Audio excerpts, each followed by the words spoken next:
In 2 days from now, my Zenith 750 Super Duty kit will arrive here. Now, before I get that kit, there's a lot of things, there's a lot of little projects in my hangar and workshop that I wanted to get done so that the workshop and the hangar is done and ready to go for the new build. So in this video, I'm going to show you what I've been doing in the hangar to get it ready. And then after that, I will take you through a tour of my workshop where I will be building the 750 Super Duty.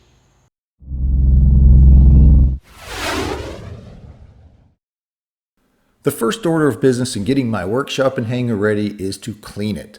I wanted to move away the toolboxes and some workbenches and just vacuum up all the dust and the spider webs that seem to accumulate on the floor and on the bottoms of these toolboxes. Everything with a flat surface in my hangar seems to collect dust and dirt.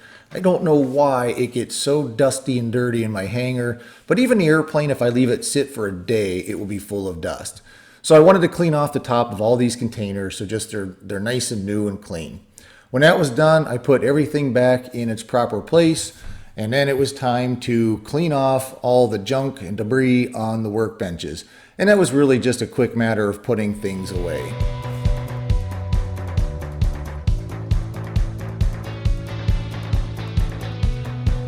Now, I keep a lot of books and manuals and cleaners and things in these cabinets in the kitchen area in the hangar.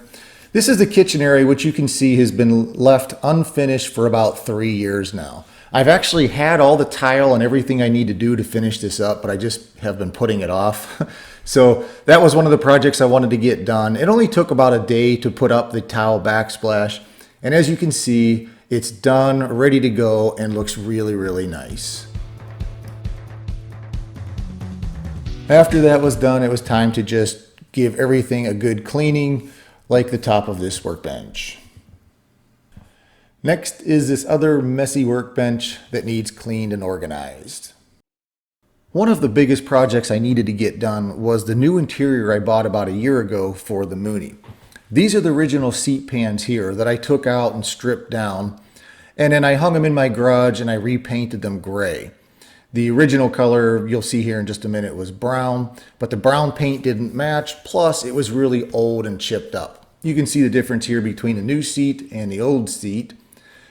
And you can see the brown, just how old and dingy it looks.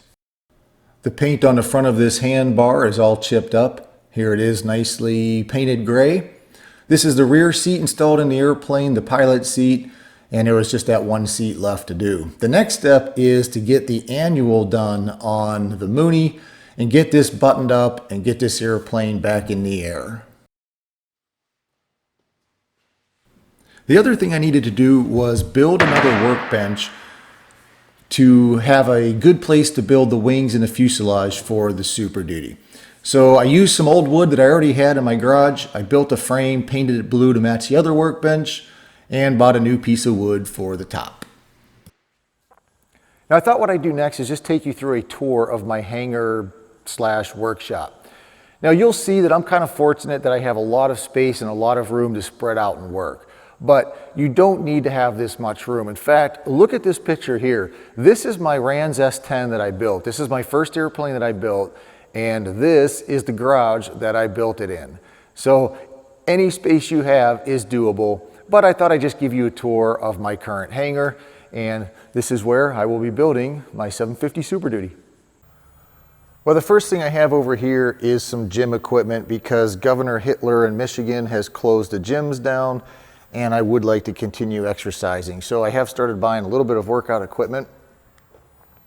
Over here, you've already seen this. This is ready to go with the exception of I do have to add the grout in here yet, and I have to add the drain. Other than that, the sink and kitchen area is ready to go and enjoy. Now coming around here, this is kind of where the workshop area will be. I have my 14-foot workbench, and I have my toolboxes over here. Now this red toolbox is where I have most of the tools that I use, like just rulers, deburring tools, things like that. In here, I have a rivet squeezer, and these hole locators in here. I just have some other tools like a 90-degree drill and then these countersink drills. And in the black toolbox here, I have a lot of other tools like all my sockets and things like that. Here's all my wrenches ready to go for all the little nuts and bolts on the airplane. The second drawer down is more for electrical stuff for the airplane when I do the wiring of the panel. So that's what a lot of these tools are, with a couple other little odd tools in here. This is a pitch gauge for the cruiser, and then another rivet squeezer. And in the third drawer down is just kind of a catch-all. Believe it or not, I know where everything's at in there, but it's kind of a messy drawer. I have this workbench ready to go for whatever I need to do. And in here, the top drawer here, just a lot of extra stuff, pliers, more open-end wrenches.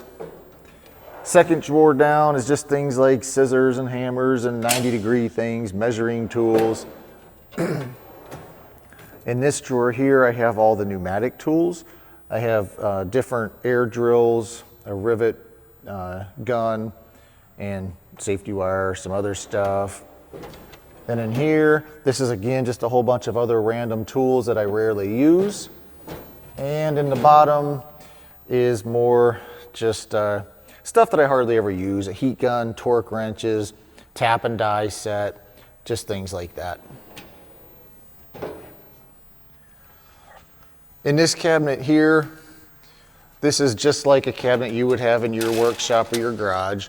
I have a lot of solvents in there, some cans of paint, all my drill bits and things like that, some other painting supplies, and on the very bottom, I have a lot of my electrical stuff like extra wires and connectors. Now this workbench over here, I did finally get all cleaned off and organized. And you'll notice on the back, I have these parts bins where I have all my nuts and bolts and nut plates and rivets and things like that.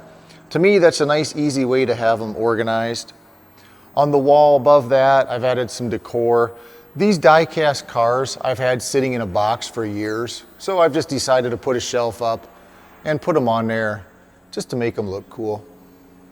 I'll spend a lot of time in here, so I might as well make it look fairly nice. I have over on this wall here another little car, and of course a TV if I want to watch TV when I'm in the hangar. Okay, moving over here, I have my air hose. I have another toolbox here, but that doesn't have much in it. I have a 48-inch bending brake, which is a big brake, but it's really handy for making little brackets and things like that.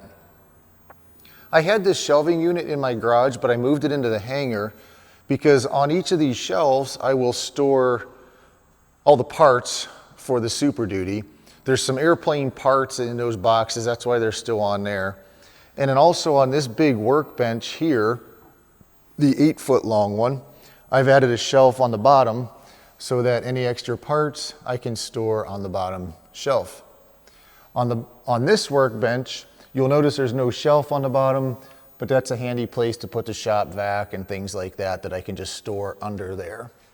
Now, one of the big things you might have noticed is there's a lot more room in my hangar. In fact, it looks like there's an airplane missing. Good observation. I did sell my Mooney, and the reason I sold it is because I don't have room or the money to have 3 airplanes in here. But that's really nice because I have a lot of room in here now that I can use to spread out and build my next airplane. Well guys, thanks for watching. I hope you enjoyed that little sneak peek into my own little airplane factory.